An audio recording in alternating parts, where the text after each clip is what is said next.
Hello everyone and welcome to the BayNet Weekly News. I am your host, JJ Atchison. Today's date is November 3rd, 2023. We have a lot to go over today, including a local veteran who celebrated his 100th birthday at this past weekend's Commanders game, and a jury convicts the man of murder for fatal shooting at Hollywood Carnival in 2022. That and more coming right on up.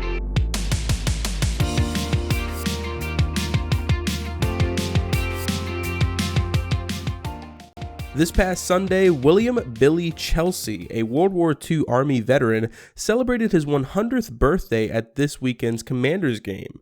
Chelsea, a resident at the Charlotte Hall Veterans Home, was born on October 5, 1923, and moved to Washington, D.C. from St. Mary's County in 1946.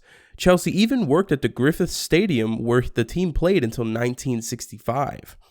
The Charlotte Hall Veterans Home wouldn't have been able to do this if it weren't for the help and sponsorship from Southern Maryland Vacation for Vets, a nonprofit organization that provides free weekend retreats for wounded and recovering service members and their families. Happy birthday, Mr. Chelsea.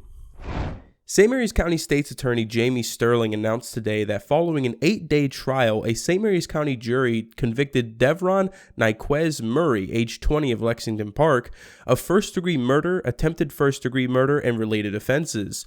The violent crimes committed at the 2022 Hollywood Volunteer Fire Department annual carnival took the life of one teenage victim and left another teenager shot and injured.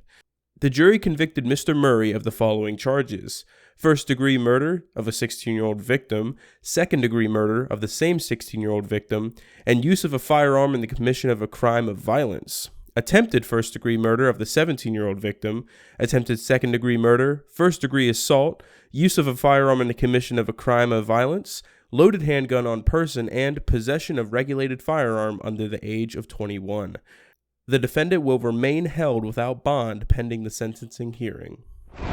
In a shocking incident on November 3rd, 2023, at approximately 5:16 a.m., emergency personnel rushed to the scene of a motor vehicle accident on Thompson's Corner Road and near Woodburn Hill Road.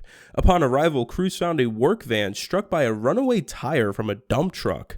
The forceful impact resulted in the tire going through the van's windshield on the driver's side. The 32-year-old male driver of the van suffered only minor facial injuries and declined medical assistance. For more information on that, make sure you read the full article on thebaynet.com. Maryland planted an annual record of almost 1.8 billion juvenile oysters this year in its portion of the Chesapeake Bay, Democratic Governor Wes Moore announced in October. He said it demonstrated the success of the state's partnership with watermen, nonprofits, academic institutions, and federal agencies in rebuilding the state's oyster population. Of the total, 1 billion young oysters were placed in sanctuaries in the 5 bay tributaries the state has targeted for large-scale oyster restoration. Since 2014, the state has planted almost 7 billion oysters after committing to restore oyster reefs in Harris Creek and the Manikin, St. Mary's, Tread Avon, and Little Choptank rivers. Those oysters were mainly produced by the large hatchery in Cambridge run by the Horn Point Laboratory of the University of Maryland Center for Environmental Science. Other participants providing technical, financial, or logistical support included the Oyster Recovery Partnership, U.S. Army Corps of Engineers, and the National Oceanic and Atmospheric Administration. Oysters planted in other sanctuaries, privately leased areas, and public oyster grounds came from a collaboration with multiple groups.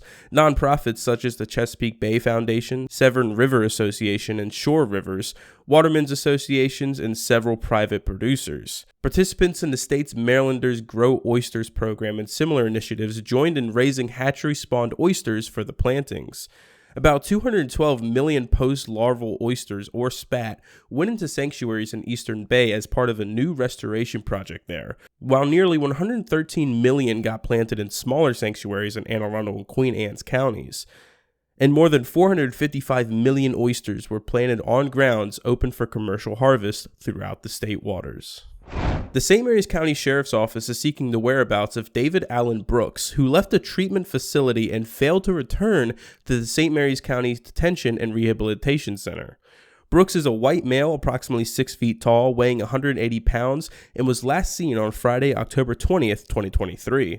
Brooks is wanted for an active arrest warrant for escape second degree, conditions of release, and a bench warrant relating to a circuit court case.